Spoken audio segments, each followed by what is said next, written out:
Good morning students.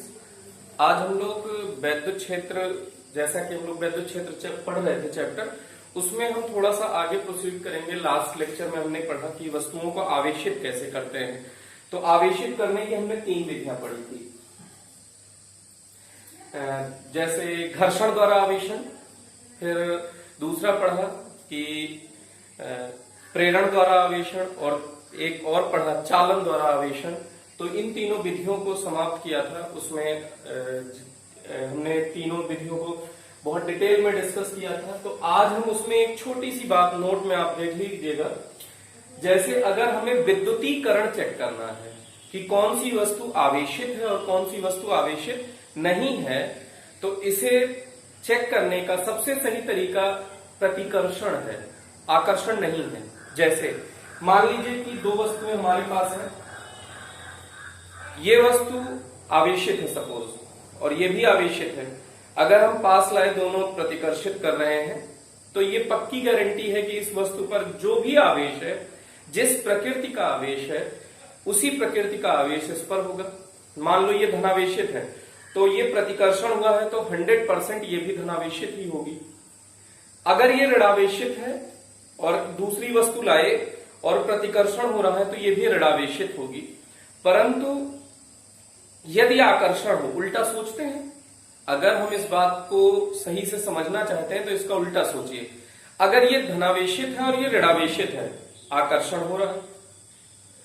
परंतु अगर ये धनावेशित है तो आकर्षण हो रहा था, ऐसे ऋणावेशित है तो अगर ये आकर्षण हो रहा है तो ये पक्का हो सकता है धनावेशित हो। अगर ये ऋणावेशित है तो ये धनावेशित है। परंतु एक स्थिति हमने तीसरी स्थिति पढ़ी थी घर आवेशन की, प्रेरण द्वारा आवेशन। ये वस्तु मान लो उदासीन है, अर्थात अनावेशित है, इस पर किसी भी प्रकार का आवेश नहीं है। उदासीन वस्तु के समीप एक आवेशित वस्तु ला रहे हैं, तब भी आकर्षण होगा, क्योंकि प्रेरण के द्वारा इसके निकट वाले सतह पर, मान लो ये धनावेशित है तो यहां निगेटिव आ चुका होगा और यहां पे पॉजिटिव आ चुका होगा, तो अब उसके कारण यहां पे प्रेरण के कारण आकर्षण प्रारंभ हो जाएगा। तो ये उदासीन है, परंतु हमें ऐसा प्रतीत होगा कि अगर ये धनावेशित है तो ये ऋणावेशित है। जबकि क्या वास्तविकता में ये ऋणावेशित है?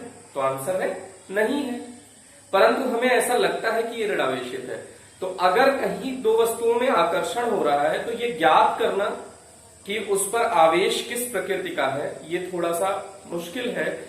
परंतु अगर प्रतिकर्षण हो रहा है तो ये 100% आप मानिए कि जिस प्रकृति का आवेश लाए हो, दूसरी वस्तु पर भी उसी प्रकृति का आवेश है। तो वही हमने यहाँ पे लिखा हुआ है कि विद्युतीकरण का सही परीक्षण प्रतिकर्षण है, ना कि आकर्षण। क्योंकि आकर्षण तो आवेशित और अनावेशित वस्तुओं के मध्य भी संभव है। जैसे ये पॉजिटिव पॉजिटिव पास लाए तो यहां पे क्या होगा? प्रतिकर्षण।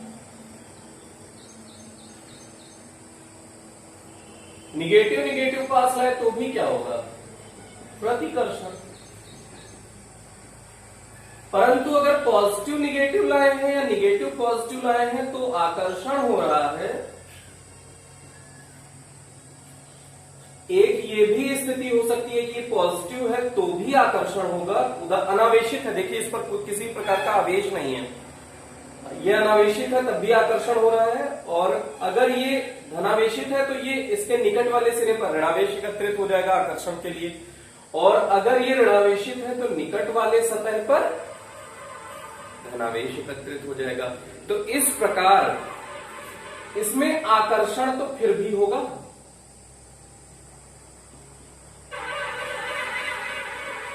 तो देखने से क्या लग रहा है? अगर ये पॉजिटिव है तो ये निगेटिव का हम सोच रहे हैं कि ये निगेटिव होगा, परंतु ये तो अनावेशित है, तब भी आकर्षण हो रहा है।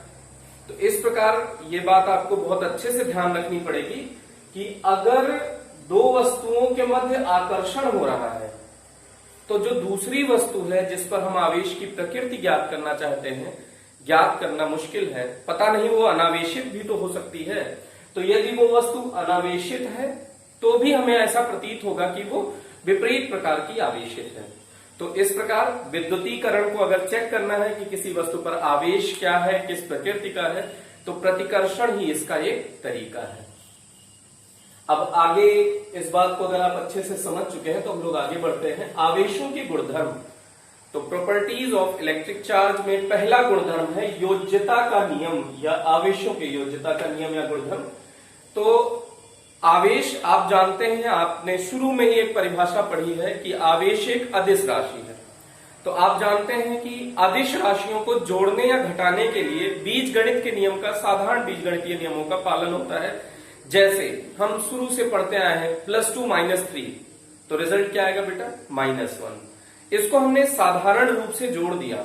आप जानते हैं 11th क्लास में आपने सदिश चैप्टर पढ़ा है, उसमें सदिश राशियों को जोड़ने के लिए सदिश का नियम लगता है, तो उसमें जोड़ना या घटाना सदिश नियमों का पालन करता है। परंतु आवेश कैसी राशि है? अदिश राशि है। तो आवेशों का जोड़ना या घटाना कौन से नियम का पालन करता है? अदिश नियमों का पालन करता है। तो मान लो ये कोई वस्तु है, इस पर -2q आवेश है, +3q आवेश है, -4q आवेश है, +5q आवेश है और q आवेश है। तो सभी इस पर संपूर्ण वस्तु पर कितना आवेश है ये ज्ञात करने का तरीका है कि सिग्मा माने होता है समेशन, योग। तो सिग्मा क्यों हमने कैलकुलेट कर लिया, तो सीधे सीधे जैसे आप छोटे क्लास में थे गणित जोड़ते थे, उसको हम बीज गणितीय नियम कहते हैं। तो बीज गणितीय नियमों के आधार पर ही यहां पर भी योग हो रहा है। देखिए -2q, 3q, -4q, +5q, q, हमने सबको सिंपली अदिश रूप में जोड़ दिया है। तो इन सबको आप जब जोड़ेंगे -2q, -4q, -6q हो गया, प्लस वाला जोड़ लीजिए 3 + 5 8 और +1 9, +9 है और -6 है, तो +9 - 6 करेंगे तो आप +3 आएगा। तो +3q आवेश इस पूरी वस्तु पर है। तो इस नियम के अनुसार किसी भी विलगित निकाय, विलगित निकाय का मतलब वो उसके आसपास दूसरे किसी आवेश के कारण उस पर कोई प्रभाव नहीं पड़ रहा है, उसके आसपास कोई आवेश नहीं है, उसके आसपास वस्तुएं नहीं है, वो इस ब्रह्मांड में ऐसी जगह पे रखा हुआ है जहां से उसको लेन देन नहीं कर सकता वो। तो ऐसे निकाय को विलगित निकाय कहते हैं। ना किसी चीज का अगर स्थानांतरण नहीं होता है, वो वस्तु किसी दूसरे चीज का आदान प्रदान नहीं करती है, तो ऐसे निकाय को विलगित निकाय कहते हैं। तो हम विलगित निकाय की चर्चा कर रहे हैं। तो किसी भी विलगित निकाय का संपूर्ण आवेश, किसी भी विलगित निकाय का संपूर्ण आवेश उसमें उपस्थित कुल आवेशों के बीजीय योग के बराबर होता है। फिर से ध्यान दीजिएगा, किसी भी विलगित निकाय का संपूर्ण आवेश उसमें उपस्थित कुल आवेशों के बीजीय योग के बराबर होता है। ओके, अब यहां पर ध्यान देना आवश्यक है कि आवेशों का मान चिन्ह सहित लेते हैं। देखिए जैसे -2q था, हमने माइनस ही लिया है, +3q था तो +3q ही लिया है। यही तो बीजगणितीय नियम है। तो आवेशों का मान चिन्ह सहित लेते हैं क्योंकि यह अदिश राशि है, तो इसका जोड़ना या घटाना साधारण बीजगणितीय नियमों का पालन करता है। तो एक बात इसको अच्छे से दिमाग में बिठा लीजिए कि आवेशों को जब जोड़ना होगा या घटाना होगा तो उसको साधारण बीजगणितीय नियमों के आधार पर ही जोड़ेंगे, घटाएंगे। अब उसके बाद दूसरा आता है आवेशों के क्वांटीकरण का सिद्धांत। ये बहुत अच्छा वर्ड है, क्वांटीकृत। इसको अगर आप नोट कर लें यहां तक, तो हम इसको इरेज करना चाहते हैं, थोड़ा बहुत क्वांटीकरण आपको समझाते हैं। आई थिंक आपने नोट कर लिया होगा, पॉज करके वीडियो नोट कर लीजिएगा। देखिए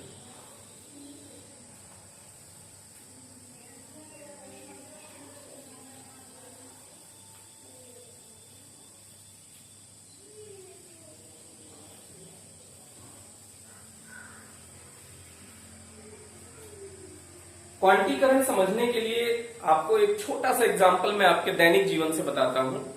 जैसे आप कहीं मॉल में जाते हैं, तो मॉल में दो टाइप की सीढ़ियां होती हैं। एक तो एस्केलेटर टाइप होती है, स्टेप वाली सीढ़ी, और दूसरी होती है स्लोप वाली सीढ़ी। तो स्लोप वाली सीढ़ी मेनली जो पैरालाइज्ड पर्सन होते हैं, जो दिव्यांग होते हैं, उनके लिए बनाया जाता है, जिससे उनको किसी भी प्रकार से आने जाने में प्रॉब्लम ना हो, सहूलियत रहे। उनको व्हीलचेयर प्रोवाइड करा दी जाती है और आसानी से वो व्हीलचेयर उस पर आ जा सकती है। लिफ्ट भी होता है एक ऑप्शन, लेकिन इन केस लिफ्ट में क्राउड है या किसी रीजन से लाइट नहीं है तो उस स्लोप का यूज करते हैं। तो मान लीजिए ये स्लोप है, आप अपने छोटे से बच्चे के साथ आप मॉल में आए हैं, तो आपने उस बच्चे की उंगली पकड़ी और इस स्लोप पर चढ़ना प्रारंभ किया। छोटा बच्चा है 2-3 साल का, अब आपने उसकी उंगली पकड़ रखी है। आप खुद सपोज कीजिए कि आप जो आप कदम रखेंगे वो थोड़े बड़े बड़े कदम होंगे, आपकी स्पीड जरूर स्लो होगी, आप धीरे चल रहे होंगे और बच्चे ने आपकी उंगली पकड़ रखी है, वो देखिए छोटे छोटे कदमों से आगे बढ़ रहा होगा। मतलब सपोज करते हैं आप ऐसे ऐसे जा रहे हैं, ये इसका मतलब आपके पहला स्टेप आपने यहां रखा, फिर दूसरा यहां रखा, फिर यहां रखा, फिर यहां रखा, और आपके साथ जो छोटा बच्चा है वो कैसे चल रहा है, टुक टुक टुक टुक टुक ऐसे चल रहा है। फिर हो सकता है यहां ऐसे ऐसे ऐसे ऐसे ऐसे चल रहा है। तो और छोटे बच्चे खेलते कूदते हुए चलते हैं, तो वो जरूरी नहीं है कि इक्वल स्टेप, कभी ज्यादा ले लिया, कभी थोड़ा लिया, कभी ज्यादा, कभी थोड़ा सा ऐसे सरक के चलने लगे, फिर थोड़ा सा स्टेप ले लिया। तो जो छोटा बच्चा है वो अलग अलग टाइप के स्टेप ले रहा है। परंतु आप यहां एक चीज इंपॉर्टेंट है, नोट कीजिएगा कि चाहे आप बड़े स्टेप रख रहे हैं और चाहे आपका छोटा बच्चा छोटे छोटे स्टेप रख रहा है, ये सभी मानों को ले रहा है, ये सभी मानों के लिए सत्य है। अर्थात चाहे छोटे स्टेप चले चाहे बड़े स्टेप, तो इसका मान सतत है। इसको हम फिजिक्स की लैंग्वेज में क्या बोलेंगे, इसका मान सतत है, ये कॉन्टिन्यूअस है, लगातार है, सभी मानों को ये ले रहा है। अगर हम दूसरी बात करें, जैसे स्टेप वाली सीढ़ी हो,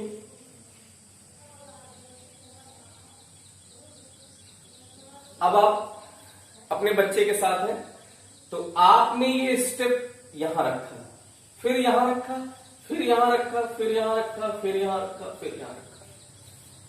लेकिन इस केस में आपके बच्चे के बारे में अगर विचार करें तो वो छोटे स्टेप नहीं ले सकता, वो यहां पैर नहीं रख सकता, यहां पैर नहीं रख सकता।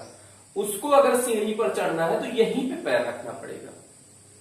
फिर वो इतने मानों को तो ले सकता है, परंतु फिर इतने मानों को वो नहीं लेगा। इस पैर को उठा के फिर उसे यहीं रखना पड़ेगा, नहीं तो उसे चोट लग जाएगी। तो इस कारण से ये सभी मानों के लिए सत्य नहीं है, ये कुछ निश्चित मानों के लिए सत्य है। इसी को कहते हैं, अगर फिजिक्स की लैंग्वेज में बोले तो ये क्वांटीकृत सीढ़ी है। कुछ निश्चित मान ले रही है, ये सभी मानों को नहीं ले रही है, तो इसी को कहते हैं क्वांटीकृत। पहले सतत और क्वांटीकृत अगर आपके बात दिमाग में बैठ गई हो तो हम आगे चर्चा करते हैं। मुझे उम्मीद है आपको समझ में आ गया होगा कि इसमें देखिए प्रत्येक मान के लिए सत्य है। चाहे छोटे स्टेप लीजिए, आप चींटी जैसे स्टेप ले रहे हैं वो भी इसमें चलेगा, लेकिन इसमें आपको मिनिमम इतना रखना है, इतना रखना है। ये हो सकता है आप डायरेक्ट 2 स्टेप ले लें, डायरेक्ट 3 स्टेप ले लें, ये पॉसिबल है, लेकिन कम से कम आपको उस स्टेप से कम हाइट का आप स्टेप नहीं ले सकते। कम से कम उतनी डिस्टेंस आपको उतना ट्रेवल करना पड़ेगा। तो इसको कहते हैं क्वांटीकृत। देखिए ये इस मान के लिए सत्य है, फिर इस मान के लिए सत्य है, इस मान के लिए सत्य है, ऐसे ही और आगे। तो ये सभी मानों के लिए सत्य नहीं है, तो ये क्वांटीकृत कहलाता है। तो ये सतत है, ये क्वांटीकृत है। तो सबसे मेन इसमें वर्ड है क्वांटीकरण समझना, क्वांटाइजेशन समझना। तो अगर आप बात करते हैं, जैसे किसी कोई भी वस्तु ले लीजिए, अगर ये एग्जांपल आपको समझ में आ गया है तो क्वांटीकरण आपको समझ में आ जाएगा। जैसे ये कोई वस्तु है, इस पर आवेश या तो Q हो सकता है या 2Q हो सकता है। Q ना कहले, आवेश को हम E से रिप्रेजेंट करते हैं, इलेक्ट्रॉन से, या तो इलेक्ट्रॉन आता है या तो इलेक्ट्रॉन जाता है। तो इस पर या तो इलेक्ट्रॉन E हो सकता है, ये इलेक्ट्रॉन भी हो सकता है और पॉजिट्रॉन भी हो सकता है। अगर इलेक्ट्रॉन निकल गया तो उसे प्लस से प्रदर्शित करते हैं। तो या तो इसमें इलेक्ट्रॉन E आया है या E गया है, या फिर 2E आया है 2E गया है, 3E आया है 3E गया है। इसमें ऐसा नहीं हो सकता कि 2/3E आ गया, 1/4E आ गया या चला गया, ऐसा नहीं हो सकता। तो ये कुछ निश्चित मानों के लिए ही सत्य है। तो इसीलिए इसका फॉर्मूला क्या बना, Q = NE। अब ये आया है गया है, इसके लिए प्लस माइनस लगा देते हैं। जहां N क्या है बेटा, 1 2 3 ... एक पूर्ण संख्या। ई क्या है? इलेक्ट्रॉन पर आवेश 1.6 इंटू 10⁻⁻19 कूलम। तो या तो ये ई होगा या ई का पूर्ण गुणज होगा, ई होगा या ई का पूर्ण गुणज होगा। ये फ्रैक्शन वाले मानों को लेता नहीं है। ये कुछ फ्रैक्शन का मतलब कुछ बटे कुछ, मतलब p/q वाले मानों के लिए ये सत्य नहीं है। तो फिर से सुनिएगा, अगर ये बात समझ गए हैं तो आवेशों के क्वांटीकरण का सिद्धांत, ये इंपॉर्टेंट है, थोड़ा ध्यान दीजिएगा इस पे। तो किसी भी वस्तु पर उपस्थित आवेश E अथवा E का पूर्ण गुणज ही संभव है, ये सभी मानों के लिए सत्य नहीं है। फिर से देखिएगा, किसी भी वस्तु पर उपस्थित आवेश एक निश्चित न्यूनतम आवेश E अथवा E का पूर्ण गुणज ही संभव है, अर्थात Q equals plus minus NE, जहां n equals 1 2 3 dot dot dot n। E की वैल्यू क्या होगी? 1.6 इंटू 10⁻⁻19 कूलम। तो ये क्वांटीकरण है कि ये सभी मानों के लिए सत्य नहीं है, ये कुछ निश्चित न्यूनतम मानों के लिए सत्य है। तो अब जो ये निश्चित न्यूनतम मान होता है, इसी को आवेशों का क्वांटा कहते हैं। निश्चित न्यूनतम मान को क्या कहते हैं बेटा? आवेशों का क्वांटा कहते हैं। इसका मान इलेक्ट्रॉन के आवेश के बराबर होता है। आवेश का मान इलेक्ट्रॉन के, क्वांटा का मान क्या होता है? इलेक्ट्रॉन के आवेश के बराबर होता है। अब थोड़ा सा आगे आप जब ग्रेजुएशन करेंगे तो उसमें एक टॉपिक इसमें थोड़ा सा और आएगा।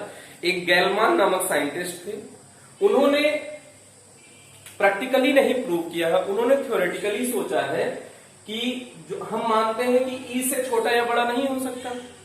पहले इसको क्वांटीकरण अच्छे से नोट कर लीजिए, फिर उसकी चर्चा करते हैं। क्वांटीकरण का सिद्धांत, ओके। अब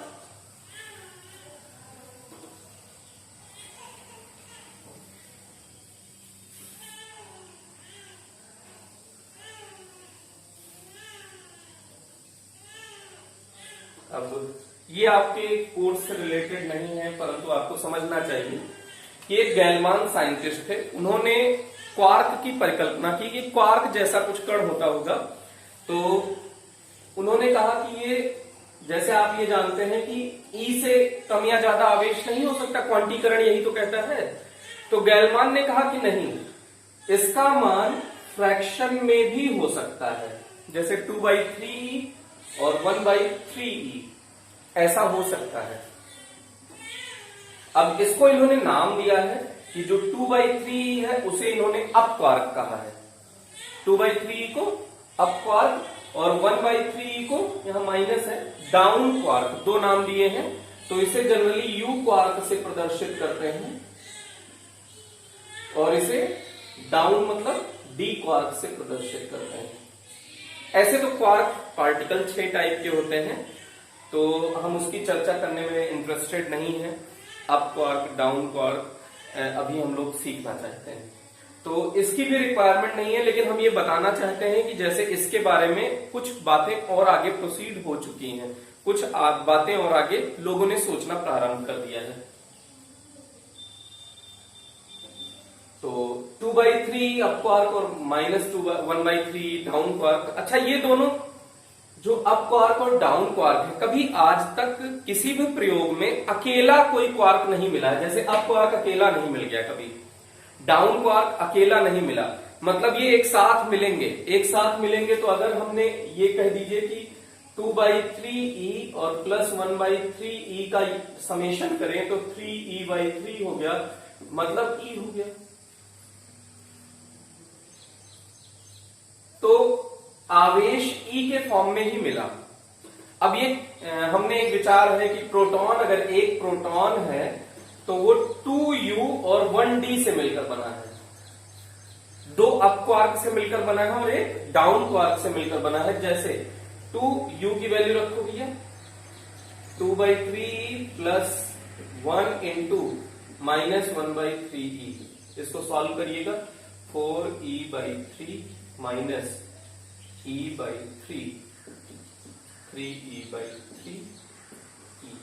जो प्रोटॉन पर आवेश होता है आप जानते हैं E के इक्वल होता है। तो इसका एक विचार है कि प्रोटॉन जो मिलकर बना होगा वो 2 अप क्वार्क और एक डाउन क्वार्क से मिलकर बना होगा। इसी तरह से न्यूट्रॉन के बारे में भी परिकल्पना है कि न्यूट्रॉन एक अप और 2 डाउन क्वार्क से मिलकर बना है। न्यूट्रॉन कैसे बना है? एक अप और 2 डाउन क्वार्क से मिलकर बना है। जैसे एक अप क्वार्क है 2/3 प्लस 2 इंटू -1/3e, तो 2/3e माइनस 2/3।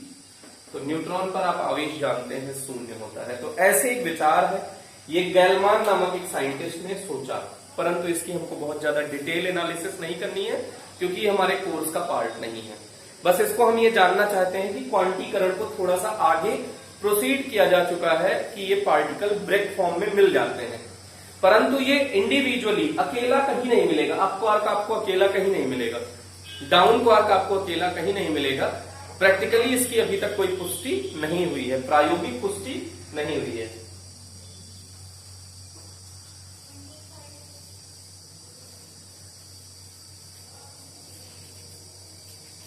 अब आगे हम आवेशों का अगला गुणधर्म पढ़ते हैं, आवेश संरक्षण का सिद्धांत। जैसे हम छोटे थे तो और हमने बहुत सारे नियम पढ़ रखे हैं। केमिस्ट्री में आप द्रव्यमान संरक्षण का नियम पढ़ते हैं। आप छोटे क्लास में या 11th में भी आपने 9th क्लास में पढ़ा होगा, 11th में पढ़ा होगा ऊर्जा संरक्षण का सिद्धांत की कुल ऊर्जा ना तो उत्पन्न हो सकती है ना तो नष्ट हो सकती है, इसे एक रूप से दूसरे रूप में परिवर्तित किया जा सकता है। उसी प्रकार आवेश भी संरक्षित होता है। संरक्षित का मतलब कि ये परिवर्तित नहीं, मतलब एक रूप से दूसरे रूप में बदल सकता है, लेकिन ऐसा नहीं है कि इतना आवेश था गायब हो गया अब आवेश ही नहीं रहा, वो कहीं चला गया होगा या कहीं से किसी दूसरी वस्तु पर आ गया होगा। तो आवेश संरक्षण के सिद्धांत में हम ये पढ़ना चाहते हैं कि आवेश कैसे संरक्षित रहता है, उसके कुछ उदाहरण देखना चाहते हैं। तो आवेश के लिए एक बात दिमाग में बिठाइए कि जैसे आवेश संरक्षण के सिद्धांत में आप जो परिभाषा पढ़ते हैं, किसी भी अभिक्रिया के दौरान कुल आवेश सदैव संरक्षित रहता है, वो उतना सही नहीं है। आपको ऐसे याद रखना है, किसी भी प्रक्रिया के दौरान या किसी भी अभिक्रिया के दौरान कुल आवेश, यहाँ कुल पे फोकस करना है। देखिए अब एग्जाम्पल से आपको मैं समझा दूंगा। कुल आवेश सदैव संरक्षित रहता है, अर्थात ना तो आवेश उत्पन्न किया जा सकता है ना ही आवेश नष्ट किया जा सकता है। तो आवेश उत्पन्न और आवेश नष्ट किया जा सकता है, परंतु कुल आवेश ना तो उत्पन्न हो सकता है ना ही नष्ट हो सकता है। तो यहां ध्यान दीजिएगा, आवेश संरक्षण का सिद्धांत कि किसी भी विलगित निकाय का कुल आवेश सदैव संरक्षित रहता है। ये कुल देखिए, अर्थात किसी अभिक्रिया के दौरान कुल आवेश ना तो उत्पन्न किया जा सकता है और ना ही नष्ट किया जा सकता है। एक एग्जाम्पल आप देख लीजिएगा, न्यूट्रॉन का प्रोटॉन में बदलना। तो न्यूट्रॉन का प्रतीक चिन्ह है 0n1, अच्छा, अर्थात इसका एटॉमिक नंबर कितना है 0 और एटॉमिक मास कितना है 1 यूनिट। तो 0n1 किस में कन्वर्ट हो जाता है बेटा? एक प्रोटॉन में। प्रोटॉन बोले तो 1h1 या प्लस भी पी भी दिखा सकते हो, प्रोटॉन को पी से भी प्रदर्शित कर सकते हो, या फिर 1h1 हाइड्रोजन का ये सिंबल है, तो ये प्रोटॉन में कन्वर्ट हुआ। अच्छा, एक बात दिमाग में बिठाओ कि जैसे LHS में, अभिक्रिया के LHS में जो लिखा है, यहां लिखा है 0, तो अभिक्रिया के उपरांत भी नीचे क्या होना चाहिए? टोटल 0। एटॉमिक नंबर इधर कितना है 0, तो यहां भी कितना होना चाहिए 0। तो 1 में कितना ऐड कर दो कि 0 हो जाए? तो -1 आंसर है। अच्छा, LHS में जितना होना चाहिए एटॉमिक मास, द्रव्यमान संख्या, उतनी होनी चाहिए RHS में, तो 1 में कितना ऐड कर दीजिए कि 1 रहे? तो आंसर है 0 ऐड कर दीजिए। तो ये किसका प्रतीक चिन्ह होता है? इलेक्ट्रॉन का। अब अगर इलेक्ट्रॉन किसी भी प्रक्रिया में इलेक्ट्रॉन उत्पन्न होता है तो उसके साथ याद कर लीजिए कि एक कण उत्पन्न होगा एंटी न्यूट्रिनो। ये एंटी न्यूट्रिनो नाभिक के अंदर से एक रेडिएशन है, एक विकिरण उत्सर्जित होता है। एक बात दिमाग में बिठाइए कि इलेक्ट्रॉन के साथ एंटी न्यूट्रिनो और पॉजिट्रॉन, यहां पे अभी आप पढ़ेंगे, पॉजिट्रॉन ऐसे प्रदर्शित कर सकते हो या +1e0 प्रदर्शित कर सकते हो। इसके साथ न्यूट्रिनो, न्यू का सिंबल ऐसे होता है, ये ऐसे बनाइए फिर ऐसे बना दीजिए, इसको कहते हैं न्यू। तो अगर इसको हमने ऐसे लिखा है तो ये न्यूट्रिनो को प्रदर्शित करने का प्रतीक चिन्ह है, और इसके ऊपर बार लगा देंगे तो ये एंटी न्यूट्रिनो को प्रदर्शित करेगा। तो 0n1 में प्रोटॉन बना प्लस इलेक्ट्रॉन बना, और उसके साथ साथ क्या रिलीज हुआ, एंटी न्यूट्रिनो। ये एंटी न्यूट्रिनो क्यों उत्पन्न होता है, तो आप 11th में पढ़ चुके हैं कि जो ये एंटी न्यूट्रिनो का उत्पन्न करना, एंटी न्यूट्रिनो उत्पन्न होता है, ये संवेग संरक्षण को संरक्षित रखने के लिए, संवेग को संरक्षित रखने के लिए उत्पन्न होता है। जैसे आपने 11 में पढ़ा होगा संवेग संरक्षण का नियम, कि टक्कर से पहले का कुल संवेग टक्कर के बाद के कुल संवेग के बराबर होता है। तो ये संवेग को संरक्षित करने के लिए ये एंटी न्यूट्रिनो का उत्सर्जन होता है। तो ये अभिक्रिया समझ में आ गई होगी कि न्यूट्रॉन किसमें कन्वर्ट हो गया, प्रोटॉन में, उसके साथ एक पार्टिकल, एक इलेक्ट्रॉन रिलीज हुआ, और उसके साथ इलेक्ट्रॉन है तो एंटी न्यूट्रिनो, पॉजिट्रॉन है तो न्यूट्रिनो का उत्सर्जन होगा। ये दिमाग में बिठा लीजिए, हमेशा आपको ये काम आएगा। ठीक, तो एक एग्जाम्पल ये हो गया। अब दूसरा एग्जाम्पल देखिए, युग्म उत्पादन और युग्म विनाश। बोर्ड के लिए इतना सफिशियंट है आवेश संरक्षण के सिद्धांत में। ये अन्य उदाहरण आपको आगे काम आएंगे जब आप नाभिक का चैप्टर पढ़ेंगे। तो हम लोग यहां समझ लेते हैं, एक बार यहां भी सीखते हैं। तो इसमें पेयर प्रोडक्शन और पेयर एनहिलेशन, युग्म उत्पादन और युग्म विनाश। तो पहले पेयर प्रोडक्शन या युग्म उत्पादन पढ़ने जा रहे हैं। तो हमने देखा कि दो गामा किरण फोटोन को भारी नाभिक के ऊपर से, ये भारी नाभिक ही क्यों लिया, हल्का नाभिक भी तो ले सकते थे, तो ये भारी नाभिक के ऊपर से ही क्यों गुजारा। तो इसको समझने के लिए आप एक बात समझिएगा, भारी नाभिक का मतलब होता है इसमें प्रोटॉन का नंबर बहुत ज्यादा है। प्रोटॉन ज्यादा का मतलब, ये प्रोटॉन मतलब ये निगेटिव चार्ज जहां भी दिखेगा इसे आकर्षित करने की टेंडेंसी रखेगा, आकर्षित करने की ताकत रखेगा। तो जब गामा किरण फोटोन को भारी नाभिक से गुजारा तो हमने देखा कि यहां पे एक प्लस है, तो ये किसको अट्रैक्ट कर लेगा, इलेक्ट्रॉन को, और ये प्लस है तो ये प्रतिकर्षित किसको करेगा, पॉजिट्रॉन, प्लस कैरेक्टर को, +1e0। तो एक इलेक्ट्रॉन उत्सर्जित हुआ, एक पॉजिट्रॉन उत्सर्जित हुआ। तो इस पे देखिएगा कुल इसका पहले जैसे हम ये पढ़े थे ऊर्जा संरक्षण का सिद्धांत, तो इसी एग्जांपल से ऊर्जा भी आप दिखा सकते हो कि संरक्षित रहती है। इसकी ऊर्जा हमने देखी 1.02 MeV होती है।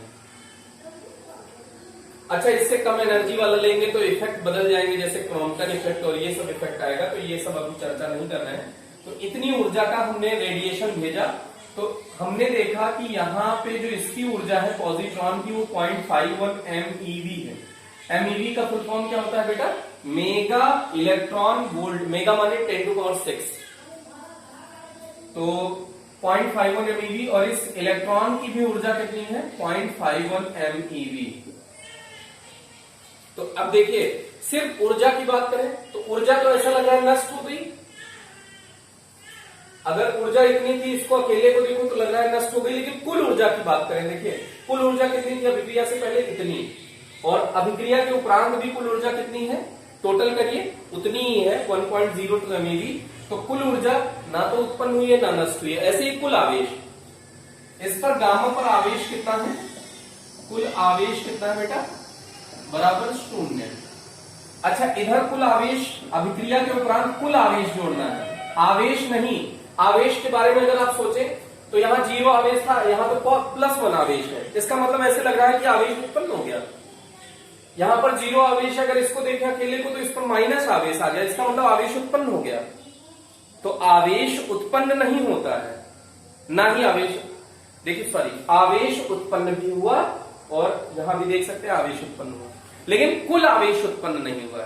तो आवेश उत्पन्न या नष्ट किया जा सकता है, एक बात दिमाग में बिठा लीजिए, आवेश उत्पन्न या नष्ट किया जा सकता है, लेकिन कुल आवेश ना तो उत्पन्न किया जा सकता है ना ही नष्ट किया जा सकता है। तो कुल आवेश इस पर +1 है और इस पर -1e है।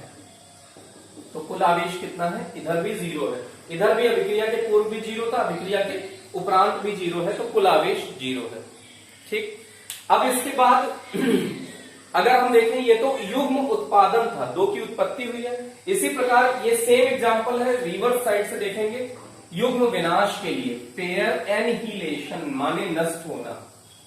एनिहिलेशन माने नष्ट होना। पेयर एनिहिलेशन आप देखिए कि एक इलेक्ट्रॉन लिया और एक पॉजिट्रॉन लिया। अच्छा, ये पॉजिट्रॉन ही क्यों लिया, प्रोटॉन क्यों नहीं लिया?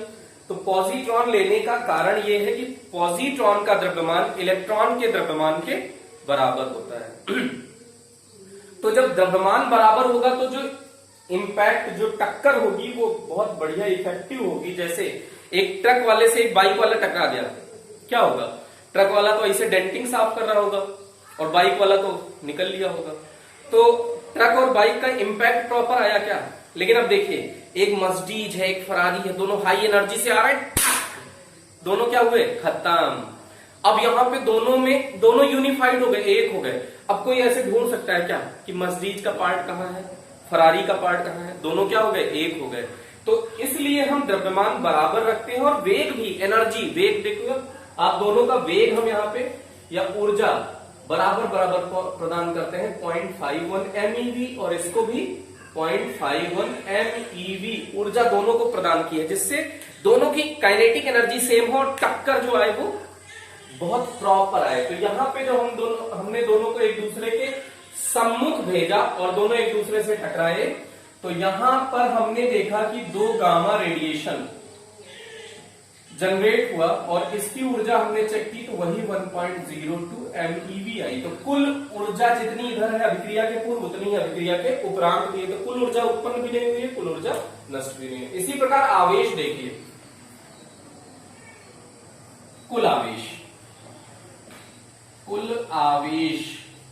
अभी भी +1E -1E, तो कुल आवेश 0। सिर्फ आवेश की बात करें तो निगेटिव कहां गायब हो गया भैया? निगेटिव तो ही नहीं है। अगर सिर्फ आवेश की बात करें तो पॉजिटिव तो गायब हो गया, आवेश ही नहीं है, तो आवेश तो नष्ट हो गया।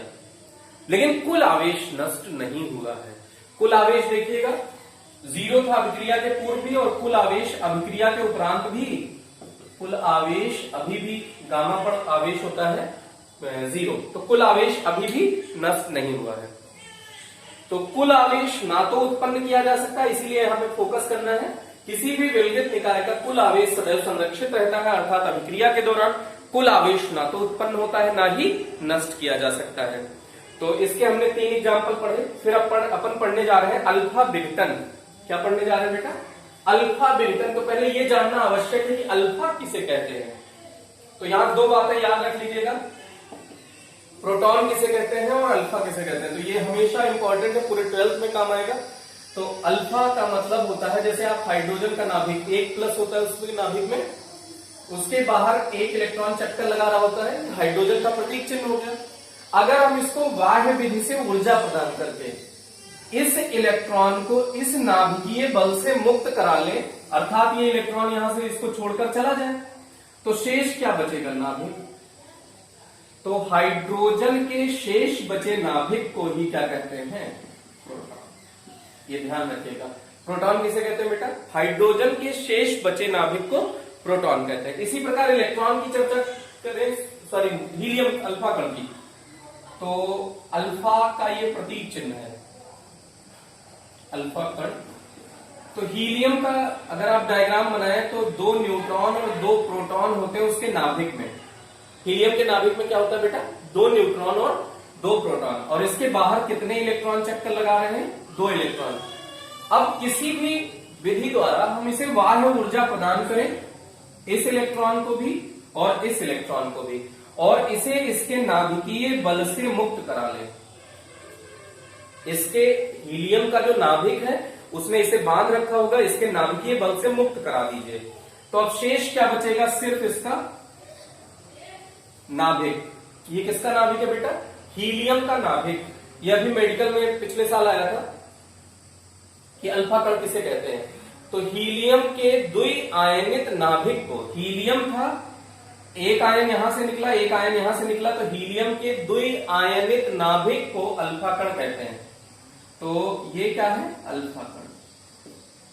तो याद रख लीजिएगा, प्रोटॉन किसे कहते हैं? हाइड्रोजन के एक आयनित नाभिक को प्रोटॉन कहते हैं, और अल्फा कण किसे कहते हैं? हीलियम के द्विआयनित नाभिक को अल्फा कण कहते हैं। हीलियम के द्विआयनित नाभिक को अल्फा कण कहते हैं। ये बोर्ड के लिए बहुत इंपॉर्टेंट है और आगे भी आपको बहुत काम आने वाला है, तो इसको याद रख लीजिएगा। अल्फा विघटन, अब जब किसी भी नाभिक से अल्फा का उत्सर्जन होता है, अल्फा का विघटन होता है, तो उसके परमाणु क्रमांक में 2 की कमी और द्रव्यमान संख्या में 4 की कमी हो जाती है। परमाणु क्रमांक में बेटा कितने की कमी?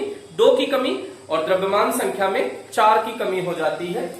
जैसे यूरेनियम 238 हमने एक एग्जांपल लिया है, 92 यूरेनियम 238, इसमें 2 की कमी करिए, एक अल्फा निकाल दिया हमने, तो इसमें 2 की कमी करिए नीचे, क्योंकि एलएचएस में जो परमाणु क्रमांक है वही आरएचएस में होना चाहिए। तो 2 में कितना जोड़े कि 92 आ जाए, तो आंसर है 90। 4 में कितना जोड़े कि 238 आ जाए, तो आंसर है 234। तो ये किसका होता है प्रतीक चिन्ह? थोरियम का। तो यूरेनियम किसमें कन्वर्ट हो गया? थोरियम में। एक अल्फा कण रिलीज हो गया। अगर अल्फा रिलीज हुआ है तो इसके साथ एनर्जी भी रिलीज होगी, ऊर्जा भी उत्सर्जित होगी। तो ये इसका एग्जाम्पल हो गया। तो इसके बहुत सारे एग्जाम्पल हो गए, अब इससे ज्यादा इसकी कोई रिक्वायरमेंट नहीं है। तो आगे हम पढ़ने जा रहे हैं इसका चौथा गुणधर्म आवेश का, निर्देश तंत्र के सापेक्ष अचरता। क्या पढ़ने जा रहे हैं बेटा? निर्देश तंत्र के सापेक्ष अचरता। अचरता मतलब, अचर मतलब जो ना चले, जो परिवर्तित ना हो। अचर का मतलब जो परिवर्तित ना हो, जिसका मान समय के साथ नियत रहे, उसी को हम कहते हैं अचर। चर का मतलब जो बदलता रहे, समय के साथ बदल जाए, या किसी भी रीजन से कुछ भी उसमें करें बदल जाए। जैसे x, मैंने माना 2, तुमने माना 3, तो x का मान बदल गया। x अचर है, x चर है, सॉरी x चर है, लेकिन 2 मेरे लिए भी 2 है, आपके लिए भी 2 है, तो ये नियत है, तो इसका मतलब ये अचर है। इस पे अपन बहुत डिटेल में नहीं। निर्देश तंत्र आपने पढ़ा होगा, 2 टाइप का होता है, एक दक्षिणावर्त, एक वामावर्त। एक दक्षिणावर्त, एक वामावर्त। अच्छा, ये देखिएगा राइट हैंड साइड में इसका एक्स एक्सिस है, तो इसको हम दक्षिणावर्त कहते हैं, इसका लेफ्ट हैंड साइड में तो इसका वामावर्त।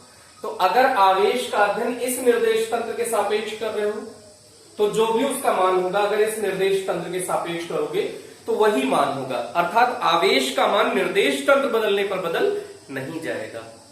तो आवेश का मान निर्देश तंत्र के सापेक्ष अचर रहता है, अर्थात निर्देश तंत्र परिवर्तित करने पर आवेश का मान परिवर्तित नहीं होता। यही आवेश की निर्देश तंत्र के सापेक्ष अचरता है। जैसे मान लो 2q आवेश लिए, तो अगर इस निर्देश तंत्र के सापेक्ष आप अध्ययन कर रहे हो तो भी 2q होगा, और इस निर्देश तंत्र के सापेक्ष आप अध्ययन कर रहे हो तो भी 2q होगा, उसका मान परिवर्तित नहीं होगा। ठीक, तो आवेश की निर्देश तंत्र के सापेक्ष अचरता क्या है? आवेश का मान निर्देश तंत्र परिवर्तित करने पर परिवर्तित नहीं होता, इसका मान निर्देश तंत्र के सापेक्ष नियत रहता है। ठीक, अब इसमें एक प्रॉपर्टी और पढ़नी है, आवेशों की वेग पर निर्भरता नहीं पे फोकस करना। आवेश का मान वेग पर निर्भर नहीं करता। आवेश का मान बेटा वेग पर निर्भर नहीं करता। आवेश, जैसे मान लीजिए आपके पास कुछ भी आवेश है, 2q आवेश है, 3q आवेश है, 3q है, अब उसको खूब वेलोसिटी प्रदान कर दीजिए, खूब तेज वेग से उसे भेज दीजिए कहीं, तो उसका मान अभी भी 3q था तो 3q ही रहेगा, वो परिवर्तित नहीं होगा। परंतु आपने 11th में आइंस्टीन का एक फॉर्मूला पढ़ा है द्रव्यमान के लिए, कि द्रव्यमान का मान वेग पर निर्भर करता है। जैसे फॉर्मूला क्या था? ये परिवर्ती द्रव्यमान, कौन सा द्रव्यमान था बेटा? परिवर्ती द्रव्यमान, m इक्वल्स स्थिर द्रव्यमान। ये कौन सा द्रव्यमान था? m स्थिर द्रव्यमान या विराम द्रव्यमान। इसी को विराम ज्यादा सही शब्द है, विराम द्रव्यमान कहते हैं। √1 माइनस v² अपॉन c²। यहां c क्या है? प्रकाश का वेग। c क्या है बेटा? प्रकाश का वेग। 3 × 10⁸ मीटर पर सेकेंड। कितना होता है प्रकाश का वेग? 3 × 10⁸ मीटर पर सेकेंड। या ऐसे जनरल थोड़ा याद रखने के टर्म में बोले तो 3 लाख किलोमीटर एक सेकंड में, 3 लाख किलोमीटर पर सेकंड। एक सेकंड में ये कितनी दूरी तय कर लेगा? 3 लाख किलोमीटर। ठीक, तो अगर किसी भी कण का वेग प्रकाश के वेग के समतुल्य हो गया, अर्थात जो ये v क्या है बेटा? किसी कण का वेग, मान लो ये मार्कर है, इसको हमने फेंका, तो ये जो इसका वेग होगा उसको हमने v से प्रदर्शित किया है। अगर इसी मार्कर को हम कितना वेग प्रदान कर दें, प्रकाश के वेग के समतुल्य, अर्थात v नियरली इक्वल c प्रदान कर दें। कितना प्रदान कर दें बेटा? v nearly equal c। तो यहां v के प्लेस पे c रखो, तो ये क्या आ जाएगा? 1 माइनस सी स्क्वायर अपॉन सी स्क्वायर, ये नियरली इक्वल्स है, तो ये 1 अपॉन सी स्क्वायर अपॉन सी स्क्वायर 1 हो गया, 1 माइनस 1 क्या हो गया? 0। तो m not upon 0, something upon 0 tending to infinite. Exact क्यों नहीं? क्योंकि ये लगभग c के करीब हुआ है, तो ये लगभग आएगा, तो इसलिए मान लगभग अनंत की ओर अग्रसर हो गया। यहां से एक बात समझ में आती है कि द्रव्यमान का मान अनंत की ओर अग्रसर है। द्रव्यमान का मान बढ़ते बढ़ते बढ़ते बढ़ते किधर कितना हो गया बेटा? अनंत हो गया। तो द्रव्यमान का मान, इसका मतलब परिवर्तित होता है वेग पर, निर्भर करता है वेग पर। तो द्रव्यमान का मान वेग पर निर्भर करता है, लेकिन आवेश का मान वेग पर निर्भर नहीं करता है। आवेश के गुणधर्म जरूर बदल जाते हैं, जैसे उसके कारण उत्पन्न वैद्युत क्षेत्र, स्थिर आवेश था तो वैद्युत क्षेत्र था, गतिशील आवेश था तो वैद्युत क्षेत्र के साथ साथ चुंबकीय क्षेत्र था, और त्वरित हो गया तो उसके साथ वैद्युत क्षेत्र, चुंबकीय क्षेत्र और वैद्युत चुंबकीय तरंगे उत्पन्न हो गई।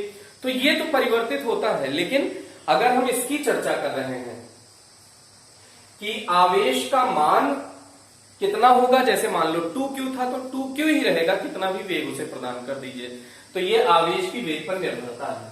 तो आवेश का मान वेग पर निर्भर नहीं करता, परंतु द्रव्यमान का मान आपने देखा कि वेग पर निर्भर करता है। द्रव्यमान का मान वेग पर निर्भर करता है। तो अब इसको आप जान लीजिए कि Q जितना रहा होगा विरामावस्था में, वही Q रहेगा गतिशील अवस्था में। Q विरामावस्था इक्वल्स Q गतिशील अवस्था, मतलब जितना मान उसका स्थिर अवस्था में था उतना ही मान उसका गतिशील अवस्था में होगा। अब एक बात ध्यान दीजिएगा, फिर से इसका डेफिनेशन सुनते हैं। आवेशों की वेग पर निर्भरता नहीं, आवेशों का मान वेग पर निर्भर नहीं करता, अर्थात वेग बदलने पर भी आवेश का मान नियत रहता है। अर्थात Q स्थिर अवस्था इक्वल्स Q गतिशील अवस्था। ओके, अब यह आवेश की द्रव्यमान से भिन्नता को प्रदर्शित करता है। यह गुण इसका किससे भिन्नता प्रदर्शित करता है? द्रव्यमान से, क्योंकि द्रव्यमान का मान तो वेग पर निर्भर करता है, बदल जाता है। अब आइंस्टीन के फॉर्मूले से हमने इसको समझा दिया है। अब इसमें एक नोट है, इंपॉर्टेंट पॉइंट है, विशिष्ट आवेश, स्पेसिफिक चार्ज। विशिष्ट आवेश होता है बेटा Q/m। इसको हम किस अक्षर से प्रदर्शित करते हैं? विशिष्ट आवेश। विशिष्ट आवेश क्या होता है? Q/m। तो विशिष्ट आवेश का मान द्रव्यमान पर निर्भर कर रहा है कि नहीं कर रहा है? तो आंसर है कर रहा है। द्रव्यमान जैसे जैसे बढ़ेगा, अच्छा विशिष्ट आवेश, इसका व्युत्क्रम संबंध है, आवेश तो नियत रहेगा, द्रव्यमान बदलेगा तो विशिष्ट आवेश भी तो बदलेगा। अगर द्रव्यमान बढ़ रहा है तो विशिष्ट आवेश घटेगा। तो विशिष्ट आवेश उसका नाम, उसको क्या किससे प्रदर्शित करते हैं? Q/m से। तो विशिष्ट आवेश का मान द्रव्यमान पर निर्भर करता है, सॉरी वेग पर निर्भर करता है। विशिष्ट आवेश का मान वेग पर निर्भर करता है, क्योंकि वेग बदलने पर द्रव्यमान बदल जाएगा। तो द्रव्यमान बदल जाएगा, मान लीजिए द्रव्यमान बढ़ जाएगा तो विशिष्ट आवेश का मान घट जाएगा।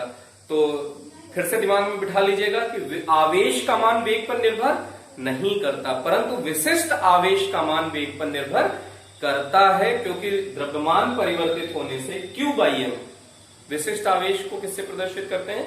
Q/m से। तो Q/m का मान बदल जाता है, तो इसलिए विशिष्ट आवेश Q/m का मान द्रव्यमान पर निर्भर वेग पर निर्भर करता है। Q/m का मान वेग पर निर्भर करता है, क्योंकि Q/m के फॉर्मूले में क्या आता है? द्रव्यमान, और द्रव्यमान वेग पर निर्भर करता है, इसलिए Q/m भी वेग पर निर्भर करता है। तो फिर से अच्छे से दिमाग में बिठा लीजिए कि विशिष्ट आवेश का मान वेग पर निर्भर करता है, परंतु आवेश का मान वेग पर निर्भर नहीं करता। ओके, अब इसमें एक बात जो हमने पीछे पढ़ा था, याद हो अगर आपको, कि आवेशित करने के 3 तरीके थे। पहला घर्षण द्वारा आवेशन, दूसरा संपर्क या चालन द्वारा आवेशन, और तीसरा हमने पढ़ा था प्रेरण द्वारा आवेशन। तो घर्षण द्वारा आवेशन में आप एक चीज याद कर लीजिएगा कि कौन सा पॉजिटिव होता है, कौन सा निगेटिव, तो उसके लिए सारणी बना रहे हैं। आपसे हमने कहा था कि इसमें सारणी होती है, ये पीछे उसी में घर्षण द्वारा आवेशन में छूट गया था, उसको वहां नोट कर लीजिएगा। तो घर्षण द्वारा आवेशन में स्तंभ 1 और स्तंभ 2 है। स्तंभ 1 में जो होंगे वो पॉजिटिव और स्तंभ 2 में जो होंगे वो निगेटिव। तो अगर कांच की छड़ को रेशम के कपड़े से रगड़ते हैं तो कांच की छड़ पर पॉजिटिव और रेशम के कपड़े पर निगेटिव आ जाएगा। बिल्ली की खाल को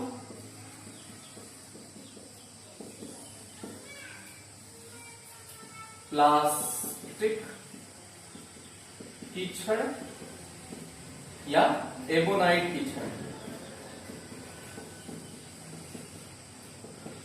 से रगड़ोगे तो बिल्ली की खाल पर पॉजिटिव आ जाएगा, प्लास्टिक की छड़ पर निगेटिव आ जाएगा, और अगर हमने एबोनाइट से रगड़ा है तो एबोनाइट पर भी निगेटिव आ जाएगा।